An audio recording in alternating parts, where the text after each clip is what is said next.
तो आगे बढ़ेंगे जहां पर टेलर कन्हैया लाल और उमेश कोले की हत्या का मामला अभी ठंडा भी नहीं हुआ है कि सफेज्म का शहर कहे जाने वाले अजमेर से एक वीडियो वायरल हुआ है। ये वीडियो दरगाह के खातिम सलमान चिश्ती का बताया जा रहा है। इस वीडियो में खातिम सलमान बीजेपी की पूर्व प्रवक्ता और यानी कि नुपुर शर्मा के लिए जहर उगलते हुए साफ तौर पर नजर आ रहे हैं।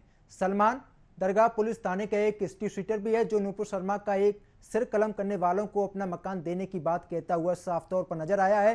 दरअसल उदयपुर में कन्हैयालाल हत्याकांड के बाद मजहब की आड़ में देश का माहौल बिगाड़ने की लगातार कोशिश की जा रही है। ये वीडियो वैसा ही है जैसा कि उदयपुर में टेलर कन्हैयालाल के हत्यारे रियाज मोहम्मद और गौस मोहम्मद ने कन्हैयालाल की हत्या के बाद किया था। यानी कि करीब 2 मिनट 50 सेकंड के इस वीडियो में नुपुर शर्मा के खिलाफ जहर घोला गया है। यानी कि यहां पर उनको धमकी दी गई है। अपनी धार्मिक भावनाओं का हवाला देते हुए सलमान खुलेआम नुपुर शर्मा को कत्ल करने की धमकी देता हुआ साफ तौर पर नजर आया है। वीडियो में सलमान कह रहा है कि वक्त पहले जैसा नहीं रहा, वरना वह बोलता नहीं।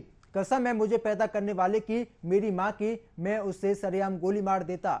मुझे मेरे बच्चों की कसम है, मैं उसे बीच बाजार में गोली मार देता। यानी कि उन्होंने आप पर खुलेआम जहर उगलने का काम किया है। जो भी नुपुर शर्मा की गर्दन लाएगा मैं उससे अपना घर दे दूंगा, ये बात उनकी तरफ से कही जा रही है और रास्ते पर निकल जाऊंगा, ये वादा करता है सलमान। खादिम सलमान का वीडियो सोशल मीडिया पर वायरल होने के बाद लोग लगातार कमेंट कर रहे हैं, लगातार यहाँ पर टिप्पणी की जा रही है। हालांकि यहाँ पर अलवर थाने में मुकदमा दर्ज किया गया है लेकिन अभी तक आरोपी की गिरफ्तारी नहीं हो पाई है। सबसे बड़ा सवाल यही है, यानी कि राजस्थान में पहले तो कन्हैयालाल की हत्या हो जाती है, उसके बाद लगातार इस पूरे मामले पर सियासत होती है। कन्हैयालाल के हत्यारों को पुलिस 4 घंटे के अंदर गिरफ्तार करती है, लेकिन कुछ ऐसे लोग हैं जो लगातार समाज में जहर उगलने का काम कर रहे हैं।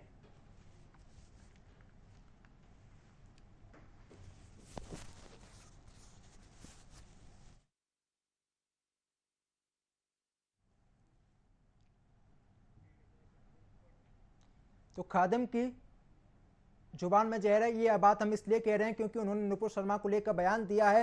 हिंदुस्तान में आपको अधिकार है कि आप टिप्पणी कर सकते हैं।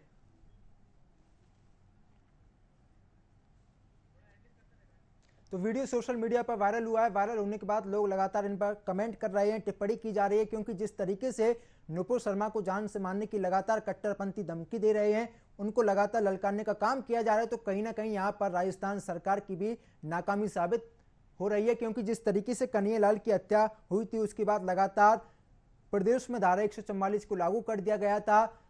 राजस्थान के मुख्यमंत्री अशोक गहलोत ने सभी से यही अपील की थी कि आप शांति बनाए रखें, आरोपियों पर कार्रवाई की जाएगी। पुलिस ने आरोपियों को गिरफ्तार किया है, लेकिन गिरफ्तारी के बाद भी कुछ ऐसे लोग हैं जो लगातार नुपुर शर्मा को टिप्पणी कर रहे हैं, उनको जान से मारने की धमकी दे रहे हैं।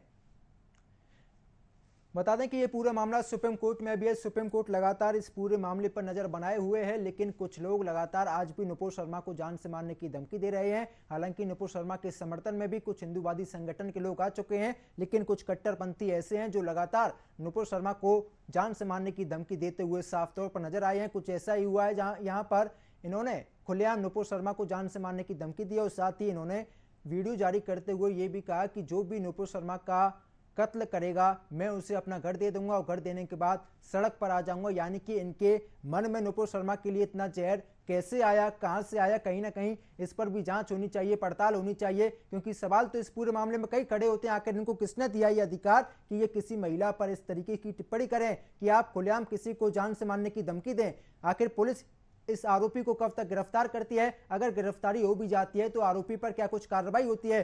सुप्रीम कोर्ट की तरफ से इस पूरे मामले पर क्या कुछ कहा जाता है? यह भी देखने वाली बात होगी। आखिर इस आदमी को या ये कहें इस शख्स को किसने दिया ये अधिकार कि ये खुलेआम ऐसे धमकी देता है? आज ज्यादा जानकारी के साथ मेरे सहयोगी चंदन न्यूज रूम से जुड़े हुए। चंदन, क्या कुछ जानकारी सामने आ रही है?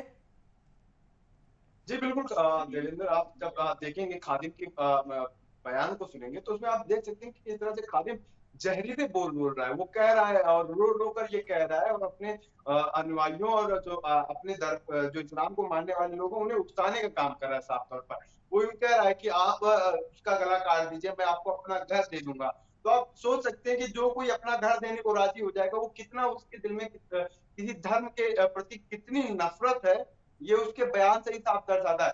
खैर, पुलिस ने अभी उसे गिरफ्तार नहीं किया, लेकिन उसे गिरफ्तारी को लेकर जो सारी छापेमारी की जा रही है और उसको पकड़ने की सारी कोशिशें की जा रही हैं, लेकिन उसके बयान में इतना जहर है कि कोई भी सुनेगा तो उसका जो वेदना है, जो उसके सोचने समझने की शक्ति है, वो कहीं ना कहीं छीण हो जाएगी देवेंद्र। देखिए कहीं वो कहीं ना कहीं चंदन अगर ऐसे बयान सामने आते हैं तो साफ तौर पर नजर आता है कि इनके दिल में कितना जहर है। कन्हैयालाल की हत्या के बाद लगातार हिंदुस्तान को दहलाने की कोशिश की जा रही है। कुछ ऐसे लोग हैं जो लगातार ऐसी बयानबाजी कर रहे हैं, मुसलमानों को भड़काने की कोशिश की जाती है। तो चंदन इन सब के पीछे कौन है? क्या मौलाना ऐसे भड़काऊ बयान देते हैं? यानी कि अगर ऐसे कुछ नेता हैं जो लगातार ऐसे लोगों को भड़काने का काम करते हैं। हाँ, जी बिल्कुल देखता हूँ। होना तो इस वक्त यही चाहिए था कि हम आपसी सद्भाव को कायम करने की कोशिश करते हैं, जो रामनवमी और हनुमान जयंती के दौरान कहीं ना कहीं हमसे खो गई। जो रहीमन धागा प्रेम का था वो कहीं ना कहीं टूट गया। जो गंगा जमुना तहजीब की बात थी वो कहीं ना कहीं हमसे छूट गई। लेकिन वो हो क्या रहा है, आप रामनवमी और हनुमान जयंती के बाद से देख लीजिए किस तरह से दोनों धर्मों के बीच में सियासी खाई और जो एक प्रेम था वो बढ़ता जा रहा लगातार। आप देखिए कि खरगोन में क्या हुआ, करौली में क्या हुआ, जहांगीरपुरी में क्या हुआ। आए दिन ऐसी घटनाएं सामने आने लगी और अब नुपुर शर्मा का बयान गलत था, उसे किसी प्रकार से सही नहीं बताया जा सकता।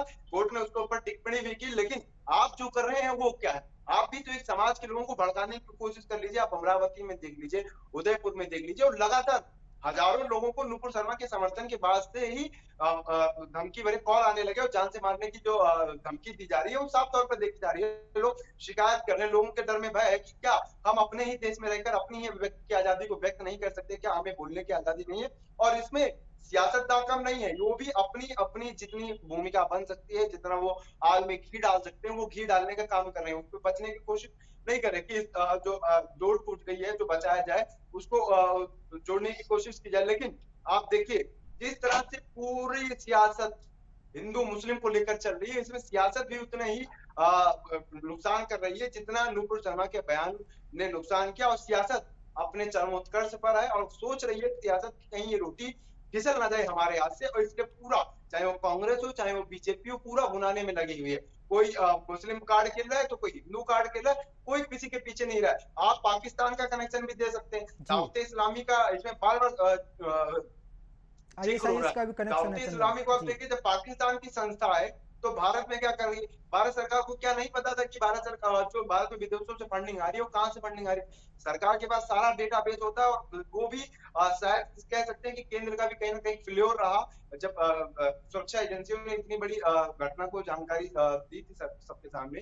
लगातार सिक्योरिटी थ्रेट था रामनवमी और हनुमान जयंती के बाद से, और अब ये घटनाएं सामने आ रही हैं नुपुर शर्मा के बयान के बाद। जो उस वक्त की भावनाएं थी, जो उस वक्त का अनुमान था, अब लोगों के जान जाने के बाद व्यक्त हो रहा है। और ऐसे जहरीले बोल ये मौलाना, ये खादिम, ये धर्मगुरु जो तथा कथित है, ये भड़काने का काम कर रहे हैं। और इसे भारत के लोग कभी भी स्वीकार नहीं कर सकते, क्योंकि भारत एक धर्मनिरपेक्ष है, राज्य सत्ता का कोई धर्म नहीं है।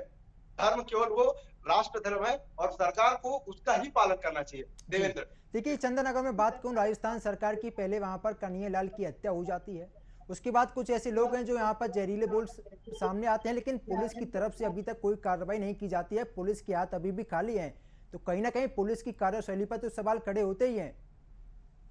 बिल्कुल देवेंद्र, कार्यशैली पर सवाल खड़ा होना लाजिम है कि बयान आने के बाद से अब तक कई घंटे गुजर जा चुके हैं और खादिम आपके हाथ से नहीं है।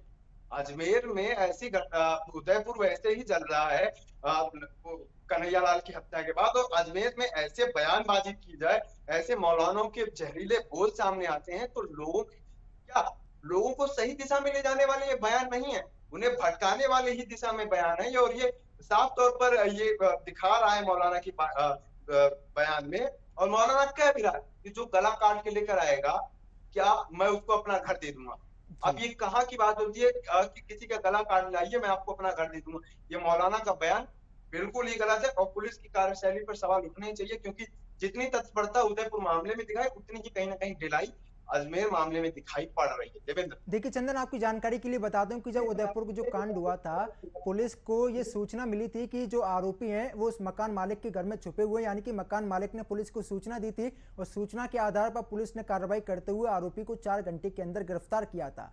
तो कहीं ना कहीं पुलिस के ऊपर ये दबाव था कि आप आरोपी को गिरफ्तार करें। लेकिन सबसे बड़ी बात तो ये है कि उदयपुर अभी सुलगा भी नहीं है। लगातार वहां पर ऐसी खबरें सामने आ रही हैं, हिंदू संगठन लगातार वहां पर नारेबाजी करते हुए नजर आते हैं।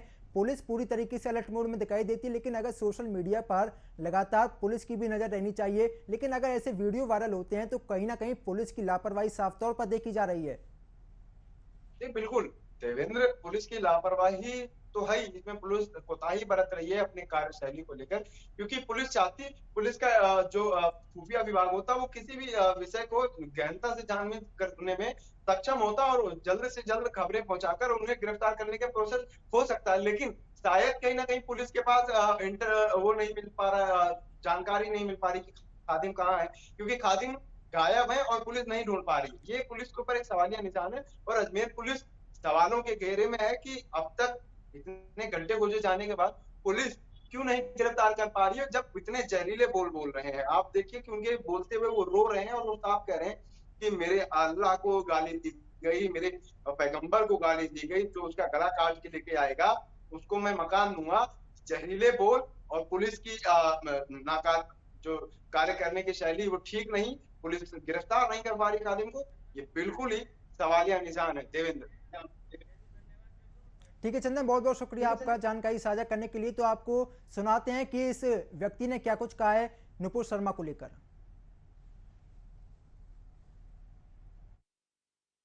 जिसने पैदा किया है मेरी उस माँ की, मैं उसे सरेआम गोली मार देता, मेरे बच्चों की कसम में गोली मार देता, और आज भी कुछ भी नहीं है, सीधा ठोक के कहता हूं